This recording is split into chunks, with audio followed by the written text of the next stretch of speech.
My name's Angelo, and welcome to We Want Picks. I'm going to break down the entire UFC 281 fight card, giving you my DraftKings picks, predictions, and plays. Before we jump in, head on over to WeWantPicks.com and become a premium member. We have a full DraftKings optimizer that is populated every Friday at 6 p.m. Eastern, and what that gives you is every single one of these fighters, their projected value, the projected ownership, and all sorts of other data. You literally click 2-3 buttons and it builds lineups for you. It can build 150 lineups for you for anybody that's doing these large GPP pools. So head on over to WeWantPicks.com, click become a member. It is only $10. You get the optimizer, you get all of our bets. We do player rankings, our best fade, our best value play, our biggest core play, all of that data, all of that information available to you for only $10 a month. That's $2.50 a week at WeWantPicks.com. So let's go ahead and jump right in. And opening up this card, we have Carlos Ulberg taking on Nick Moreno.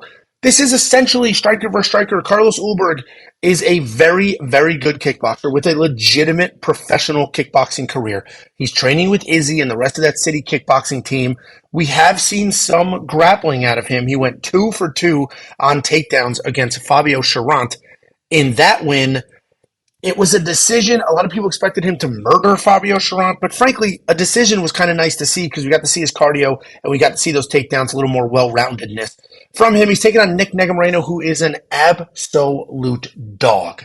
He gets in your face, he fights dirty, he drags you to the ground if he wants to work in takedowns, and he just gets you to fight. It doesn't even matter how technical you are. He will get you to fight a filthy, gritty, dirty fight. He does have an incredible chin. I don't know how long he can lean on that chin, but I do think I'd like Nick to win here. If Nick wants to stay on the outside and fight a technical kickboxing match, he is going to get smoked. If he comes inside, tries to make it dirty, I think he gets it done. I'm on the fence here because Carlos Ulberg is massive. You're going to see that at weigh-ins. You're going to see it at the face-offs. He is a tremendous person for this weight. So I'm probably going to fade both of these guys in DraftKings. But, you know, if you're confident on the side, pick one. There's likely a stoppage here, although Nick has a ridiculous chin. But it'll be a fun fight. I do think Nick wins because I think he can work in the grappling and make it dirty and scrappy. But I'm not confident enough to throw that in my DraftKings lineup. We got Montel Jackson. He's coming back after, I think, about a year away. And Montel Jackson's another one of these pretty well-rounded guys. He's got very good wrestling. He knocked down JP Buys 4 times, took him down 4 times in that fight. He's got hands. He can wrestle. He can grapple. But I think he's going to need to grapple in this fight because he's fighting Julio Arce. And I think Julio Arce is probably the more technical striker. He's got good range.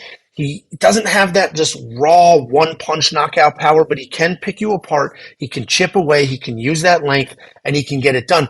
Montel Jackson's going to have more raw power. Julio Arce is going to be the better overall striker. I think Montel Jackson absolutely wins this fight, potentially by stoppage. I don't know if he'll be in my lineup. I don't love the $9,000 price point, but I could absolutely see him winning by finish, and he should potentially be in your lineup, depending what you're looking at and who you're confident in at that price point, because he can wrestle. He can get the knockout. I mean, let's just go back real quick. Look at what he scored against JP Buys. 131 points in that win, 116 against Strader. Granted, that was, you know, a first-round knockout, but even in his decisions, he scores well because of the takedown. So Montel Jackson should score well, should be in your lineup. You know, there's a couple of people at that price point that I really like, but you know, I'm pretty confident he's going to win. Then we got Sang-Woo Choi taking on Mike Trizano, 2 very good kickboxers who are going to set a pace. Both of these guys like to come forward. Both of these guys are technical kickboxers. Sang-Woo Choi can grapple. I mean, so can Mike, but I would say Choi can probably be a little bit better of a grappler. I think Sang-Woo Choi is going to win this fight. Do I love him at $8,800? No. I do think he wins. I think he's going to be the better striker. I think he's going to fight an insane pace. Both of them set the pace, but I think Choi's going to set a harder pace, continue to come forward, continue to try to make those things happen no matter what is happening on that end. He showed in this Koulibaly fight how ridiculously tough he is. He was blasted a few times and could just not be put away. Mike Trizano, you know, he's had an interesting run because this win here against Ludovic Klein was an incredible win. An incredible win. Ludovic Klein is we know he's a phenomenal striker. Going into that matchup, Mike Trizano was a massive underdog, $6,800 underdog. And he went in there, he kept that fight tough. Going into that third round, he knew it was 1-1. He said, I need to do something here to win this fight. Literally said that out loud. Went in there, won that fight. So Mike Trizano, technical kickboxer, can come forward, also set a pace, but he's just, I don't know what it is lately. Ever since that Klein fight, he has not looked the same. I don't know if his chin's starting to go. I don't know if he's starting to lose confidence in his abilities. I don't know what it is. These were two tough fights in a row. I do think Sang-Woo Choi wins this fight, but I'm going to fade them both in DraftKings because I don't think he's going to get a stoppage, therefore not going to be worth the $8,800. Karolina Kowalkiewicz, Silvana Gomez, Juarez, neither one of these women should be in your lineup. It's just that simple. It could be a fun fight. Carolina, she's been around for 100 years. She's a pretty well-rounded fighter. She's fought at the highest level. She has a win over, where is it? She's got a win over Rose Namajunas, who ended up being champ. She's fought the best in the world for almost 2 generations at this point. But, she had that 5-fight losing streak. Yes, she looked great in her last fight. Silvana Gomez Juarez has insane power. Look at this. She's only 1-2 in the UFC with 2 knockdowns. This Vanessa Demopoulos loss, she blasted her, dropped her, followed her to the ground, and then was submitted. She was not taken down. She was not out-grappled. She followed her to the ground and then beat the crap out of her. Lupi Godinez sort of pushed her around a bit of it, and then Liang Na, she just blasted and smoked. I think Gomez Juarez wins this fight. I don't know if it'll be by stoppage, potentially. So, if you want to shoot a flyer at an $8,000 fighter who hits like a freight train, go for it. But Karolina Kowalkiewicz, she's a tried and true vet. There's just no reason to be messing around with this fight in your DraftKings lineup, at least in my opinion. I could be dead wrong because, again, Gomez Juarez has that nuts power and could very well get a TKO or KO here. Otman Azaitar coming back after several years away.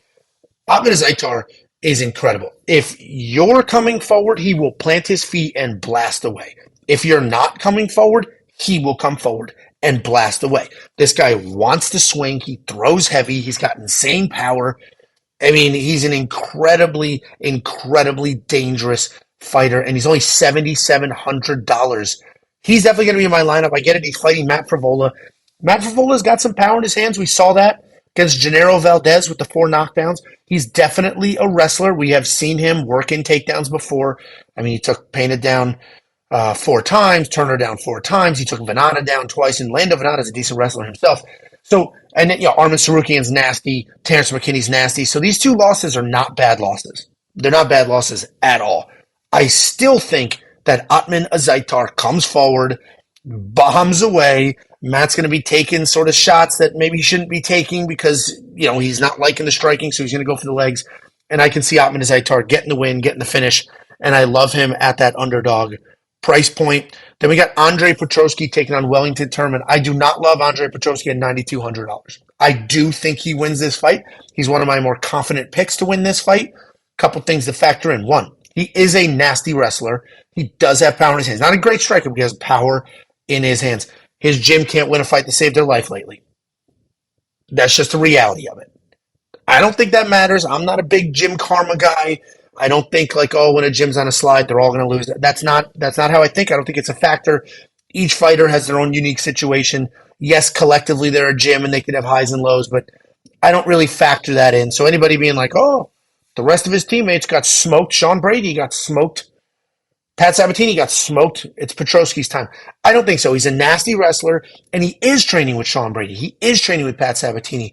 Those are phenomenal grapplers, and I think that's going to keep him out of trouble with Wellington Turman because, as we know, Wellington Turman is a nasty grappler who can get the submission anywhere at any time. Misha Serkinov is a great example. Misha Serkinov is a very good grappler himself. Second round, Misha's sort of, getting the takedowns, doing what he needs to do, and Wellington Turman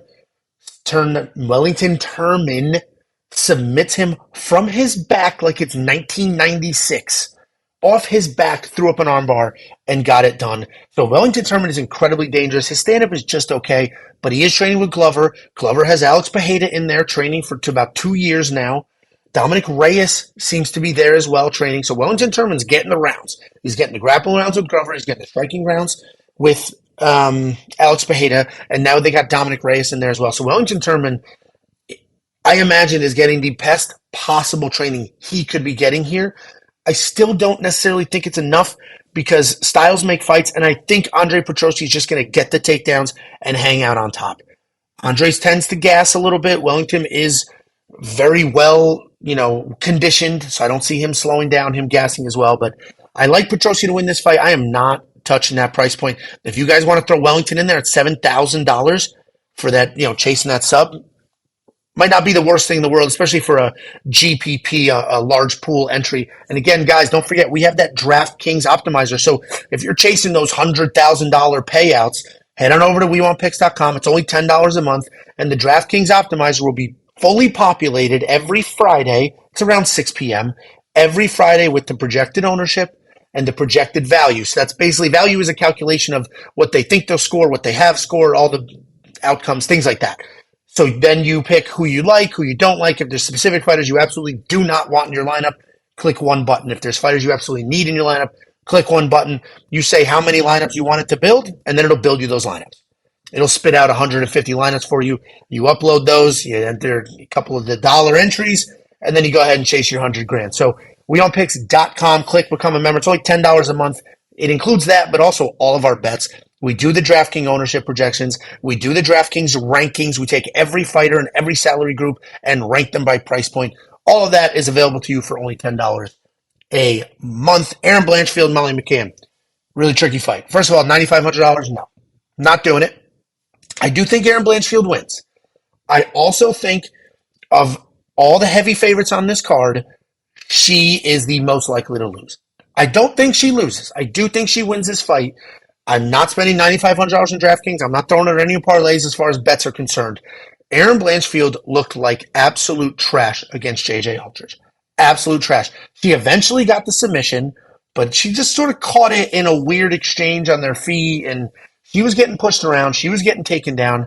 She looked like a 23-year-old fighter in there. She looked young and sort of inexperienced. She did absolutely bully Miranda Maverick in this fight. I'm very surprised by that. I think Miranda was probably caught off guard by the grapple. I don't know why Miranda looked so bad in that fight, but that has sort of convinced people that Aaron Blanchfield is absolutely insane, amazing. She isn't. The only reason I think she wins this fight is because I do think she can take Molly down and sort of hang on, but at $6,700, you're definitely going to want Molly McCann in some of your GPP lineups because we know she is a dog. She will come forward, throwing bombs, trying to win that fight. There will not be 1 second in that fight where Molly McCann is not going to be trying to win. She's not going to accept a takedown. She's not going to accept, oh, I'm down 2 rounds. She will be bombing away trying to win this fight. Her grappling can definitely use some work. We have seen her with offensive takedowns in the Luana Carolina fight, in the Kim fight. She's coming off 2 spinning back elbow knockouts in a row. She's riding that momentum. I think Aaron Blanchfield will probably get a few takedowns and hang on for dear life, potentially win a decision.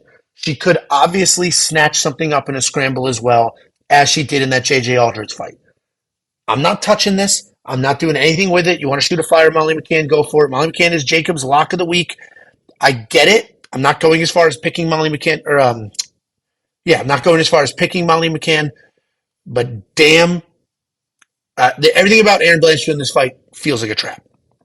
Dominic Reyes, Ryan Spann. This is another tricky one. Dominic Reyes is coming off 2 knockout losses in a row. So all three of his career losses back to back to back. John Jones, a lot of people think he won that fight. But I had a conversation with one of my buddies a while ago, and the conversation was essentially John Jones has this ability to make mediocre fighters look very good. He's been in a lot of fights with a lot of people, and a lot of them have been closer than they should have been. I mean, go back to the Thiago Santos fight. And the narrative is he had 2 blown knees, this, that. That fight was close. The Dominic Reyes fight was close. A lot of people think Dominic won that fight, and then Dominic comes off that. A lot of people saying he won. He thinks he's the best in the world. Jan Blachowicz just puts his lights out. Yuri Prochazka also put his lights out. But this one's a little misleading because he got takedown easily. He cracked Jiri. cracked him a few times. But we all know Jiri's got that cement head. But he cracked Jiri a few times. He actually looked good in this fight until he was just absolutely gassed, and then Jiri knocked him out. But Dominic Reyes is a pretty well-rounded guy. Now he's with Glover. Now he's with Alex Pereira, at least for this camp. And he's fighting Ryan Spann. Ryan Spann is a massive human being. He's 6'5". He has an insane reach. He also hits like a freight train, and that's what's concerning here. The dude that hits this hard, fighting a guy whose lights we've seen put out before, is concerning. That is concerning. I still got to go with Dominic Reyes here because he's the more well-rounded fighter. He's the better overall fighter. He will have the speed advantage. He'll have the technique advantage. He will not have the chin advantage. Ryan Spann hits really, really hard, but Dominic Reyes is fast. He's accurate. If he stays mobile, I think he gets this done. So, did I say Spann or Reyes? I'm talking all over the place here. My point is Dominic Reyes should win this fight. He's the one who will be faster. He's the one who will be more accurate. I just see him avoiding the big power because Ryan Spann's a little slow, so he'll throw that insane power, but it's not quick. It's like, big power that takes a half a second to get there. So Dominic Reyes is going to be the pick here. I don't know what to do with DraftKings. I don't necessarily know if I'm going to put him in there. We've seen Ryan Spann win and lose literally look at this. Submission win, submission loss. Knockout win, knockout loss. Decision win. He can win and lose any possible way. I think Dominic Reyes is going to get it done. I'm probably not going to throw either one of my DraftKings lineup. And you can tell I'm not home right now. I'm traveling for work. And you know what happens when you travel for work? You drink heavy on the company's dime. So, sort of shaking that off while getting you guys this content before I got to be in the lobby in a little bit for a couple of meetings. Anyway, let's go ahead and move on. Then we have Brad Riddell taking on Renato Moicano. Renato Moicano, he hit this little run here against Hernandez and Jack Herbert where people were like, Renato Moicano is amazing. And he is a very dangerous fighter. He's a good fighter. He's got solid technique on his feet. We know his grappling is incredible. He can snatch up whenever he wants. So then he gets this, after this Hernandez win, he gets this very quick sort of, couple of weeks, short notice, step up to fight Rafael Dos Anjos, and he was just mauled. He was mauled in that fight. It was short notice. It was grappling heavy. He was just taken down, beaten up. And he is fighting, Brad Riddell. Brad Riddell, former Tiger Muay Thai striking coach. He's a phenomenal striker. He's got very good takedown defense. He's got good takedowns of his own. He took down Drew Dober 5 times. He has a takedown in every single fight except his last one because he was shooting a takedown and got caught in the guillotine. I like Brad Riddell here because, frankly, I don't think this is going to happen again. I don't think he's just going to get caught in a guillotine while shooting a takedown again. I also think it mostly stays standing. I don't see Renato Moicano having the takedowns to get Brad Riddell to the ground. Brad Riddell should be the better striker, so he should be winning those exchanges on the feet. I like Brad Riddell to win. I would have preferred him at a better price here, but frankly, you need underdogs in your lineup, and I think he's one of the more live underdogs. I see this fight being on its feet for the most part, and if it is, well, he's the far better striker. I get it. A lot of you love Renato Moicano. He's very good. He's exciting. But I got to go with the, world-level striking coach against, a jiu-jitsu guy that learned how to strike pretty well. Then we have Dan Hooker taking on Claudio Puelles. Dan Hooker, listen, this knockout to Arnold Allen, not a good look. That's not a good look. That sucked. He got beat to shit there. But that was at 145 pounds. And I don't know if you've seen pictures of Dan Hooker standing next to Israel Adesanya. I don't know how he makes 155 pounds. The dude's big. The dude is big. Him and Izzy look like they're the same size, and he fights at 155. So he went down to 145. Just not something he should have done. This loss to Islam, okay, who cares, right? That's happening to everybody. And he took that on ridiculously short notice, literally for the paycheck. The Nasrat Haqparast fight, this is a solid win. He had 3 takedowns in that fight. That was sort of a new dynamic we've seen from him. He outstruck him as well. But we're not going to see that in this fight. He's not taking Claudio Puelles down. And then before that, the war with Poirier, and then Chandler fucking blasted him immediately. But Dan Hooker overall is a very good striker with very, very good takedown defense. He has incredible takedown defense. And he's fighting Claudio Puelles. Claudio Puelles is an insanely dangerous jiu-jitsu guy. His jiu-jitsu is stupid dangerous, but he doesn't really have the takedowns. Who do you take down? Jordan Leavitt? Okay. My daughter can take down Jordan Leavitt, right? Grutzmacher, Did you watch that fight? You see how many takedowns he missed? So, Claudio Puelles, if this gets to the ground, is going to be very live for a submission. He's coming off two knee bar submissions in a row, and then he's had a third in here as well. The dude's an animal on the ground. He's not somebody you want to be playing around with down there. He can strike a little bit, but he's not going to be the level of striker that Dan Hooker is. I don't see him getting the takedowns, right? A lot of his takedowns are he'll just come forward, kind of hang on to you, and then do like some weird half guard pull type thing, just begging for you to get to the ground. So I see a lot of that here. I think Dan Hooker's going to touch him up, smack him around, and I think Dan Hooker's absolutely going to get this win. So I like Dan Hooker to get the win.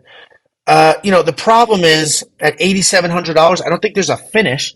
So then it's just, a point striking win, which I don't think that's going to score that incredibly well. So probably not going to throw Dan Hooker in my lineup. Then we have Chris Gutierrez taking on Frankie Edgar. $9,100. Listen, if you think Frankie Edgar is completely washed, his chin is gone, which it is, then throw Chris Gutierrez in there because Chris Gutierrez will chop up your legs bad and then start coming for your head. He has some power. He can get the finish, and the chopping of the legs is probably going to be the difference in this fight because Frankie Edgar is a very, very mobile fighter. We know he moves around like crazy. We know he's got that very good wrestling. And if you chop up his legs, he's not going to be able to do that. He's coming off this loss to freaking Chito Vera.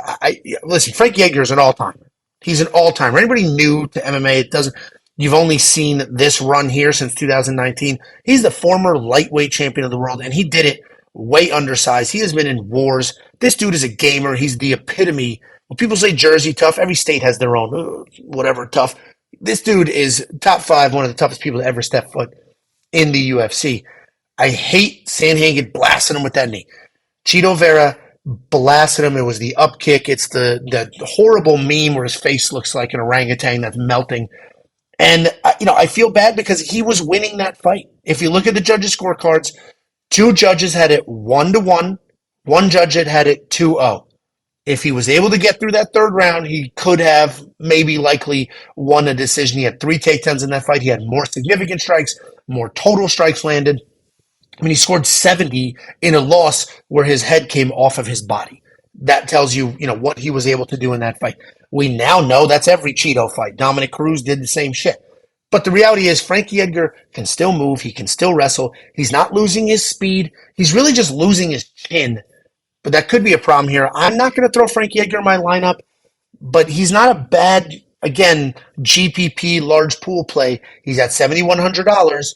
He's fighting at Madison Square Garden. I mean, this may be a WWE moment where he rises from the dead with a shaking hand, blasting takedowns and getting this done. So in all likelihood, Chris Gutierrez knocks him out. He chops the legs down, then comes up to the head. But anything is possible. I'm not going to spend the $9,100 on Chris Gutierrez, I don't think. Although he's, in that price point, he's probably one of the more live for a stoppage. Then we got Dustin Poirier taking on Michael Chandler. They're calling this the people's main event. And you know what? Before the press conference, it was. So we got Dustin Poirier, very well-rounded. He's got hands. He's got power in his hands. We don't see him wrestle too often, but his grappling is very good. And if he needs to wrestle, he can. Dustin Poirier is very well-rounded, very good striker. And you could argue that he changed striking in the UFC with that second Conor McGregor fight. The first in the last 2, the second in his career. He chopped his legs, just the low calf kicks. We hadn't really seen that game plan used as effectively. We've seen people do it, but not to that point. And since then, it was just calf kick city from every single fighter then on out. And he's fighting Michael Chandler. Michael Chandler is a nasty wrestler with stupid power in his hands. The problem is he doesn't really use his wrestling. He's just so content going out there, bombing away, putting on a show, having fun. This Gagey fight was one of the most exciting fights you've ever seen in your entire life. And he didn't care that he was going to lose. He just knew that he was going to get a bonus. He was putting on a show. He's at a point in his career. He's like a multiple-time Bellator champion. He fought for a title in the UFC. He's at a point where he wants to make his money. That's why I was very confident in Dustin to win this fight, because I thought Michael Chandler would not use his wrestling, would just try to make this fun, and Dustin would be calm, collected, and try to win this fight to get himself a title shot. But then in this whole week, Michael Chandler's actually been like, I want to win this fight. I'm a phenomenal wrestler. I'm not just going out there to put on the show. I'm going out there to win. And that has me a little bit like, oh, shit. are you going to wrestle? Because if you're going to wrestle, I think you win this fight. So, I was a little more confident in Dustin Poirier before than I am now. Dustin could still win if Michael Chandler comes out wrestling, but it's a much, much different fight if Dustin Poirier is defending takedowns instead of just out-striking, out-techniquing. So I still think Dustin Poirier wins this fight. I still think there's some decent value there at $8,900 because it could be a drag-him-out war with grappling, control time, striking. It could knockdowns. Michael Chandler's been knocked down many, many times. So it could still be very worth it if you like Chandler. There is good value there at $7,300. The dude has one-punch knockout power. The dude has wrestling ability. Michael Chandler could be a very good underdog to throw in your lineup, even if you're on the Dustin Poirier side. Co-main event, Weili Zhang taking on Carla Esparza. I feel like you got to put Weili in your lineup. I think Weili dominates this fight. She's the more well-rounded fighter. She hits harder. She's the more technical striker. She's not the better pure wrestler, but we have seen her wrestle 3 takedowns against Jurjacek, 5 against Rose Namajunas, and she's only had 2 camps with Henry Cejudo, and then all of a sudden she became this nasty wrestler. So I can see Weili coming in there, out-wrestling the wrestler, out-striking the wrestler, doing whatever she wants to Carla Esparza. Weili is like an elite athlete, where Carla Esparza is a hard-working, blue-collar, just will dive at legs and really just one mode, shooting at legs, trying to get the takedown. She's not going to try to outstrike you. She's literally not going to do anything other than try to get those takedowns. And when you're fighting somebody like that, and you're an incredible athlete like Weili is, all Weili has to do is focus her camp on, let me defend takedowns. Then after that, she'll be better in every single component. So I think Weili dominates this fight. Carla Esparza's game plan, she's not a threat for a knockout. She's not even a threat for a submission. She's just a threat to take you down and hold you down. So Carla Esparza has to be on her game for 25 full minutes where Weili can come out and wrestle. Carla Esparza has been taken down many times. Weili can come out and wrestle and win this fight. Weili can keep her standing and knock her out. Weili's got to be in your lineup. I just think she does almost whatever she wants to do in this fight. Then we got the main event. This is tricky because we've seen these two men fight before. We've seen this fight. This is technically the 3rd time they fought. And what's even trickier is Israel Adesanya has 1 single takedown attempt in his entire UFC career with 0 takedowns. We haven't seen anything from Alex Pereira that would indicate he's going to shoot a takedown. So essentially, this just ends up being a 3rd kickboxing match. And Alex Pereira won the first 2. The first one was a very, very close decision. A lot of people think Izzy won. The second one, people say, well, Izzy had Alex Pereira on ice skates. And then Alex Pereira came. Okay. So he had him rocked. Did he finish him? No. And then Pereira came out and flatlined Izzy. Just fell like a tree and out. And that's what makes this tricky because this, in all reality, this is another kickboxing match, and we've seen one of these guys win 2 kickboxing matches before. It goes against everything I just said, but I gotta go Izzy here. People are talking about he's definitely the 2nd best middleweight of all time. And with a couple of more spectacular wins or a couple more wins in general, he will pass up Anderson Silva to be the best middleweight of all time. How can I pick against him with a guy who only has 7 MMA fights? This is MMA. I don't think we're going to see any crazy, like, I know there's he's going to come out wrestling. I don't think so. But it is an MMA fight. Even if he doesn't come out wrestling, you can hang out on the cage, right? You can hold there. You can tie up. It's a little different. You're not going to be separated. There's not distance. There could be a it is MMA. Anything can happen here. I think Izzy dances around. A cage is much, much bigger than a ring. I think Izzy dances around, does what he does for 25 minutes, which is kind of bore us with a smap or 2 every 5 minutes. But I think he's going to stay out of danger, not get cracked, and he's going to get this done. So I do like Israel Adesanya to get it done. If we take a look very quickly at Alex Pereira, he put Strickland to bed, and he did it early. But he was taken down 2 times by Bruno Silva. He was taken down 2 times by Michailidis.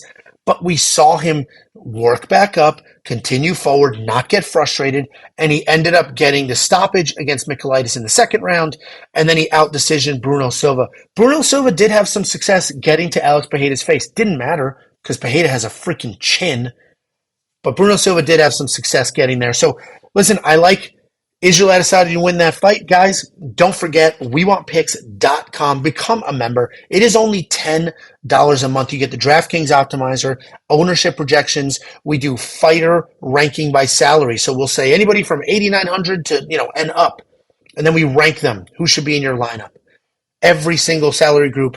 Then we have the biggest fade, our core play, our best underdog, and our value play. All that information every single week. It's only $10 a month. And then the betting content, the other daily fantasy products. WeWantPick.com at the top. Click. Become a member.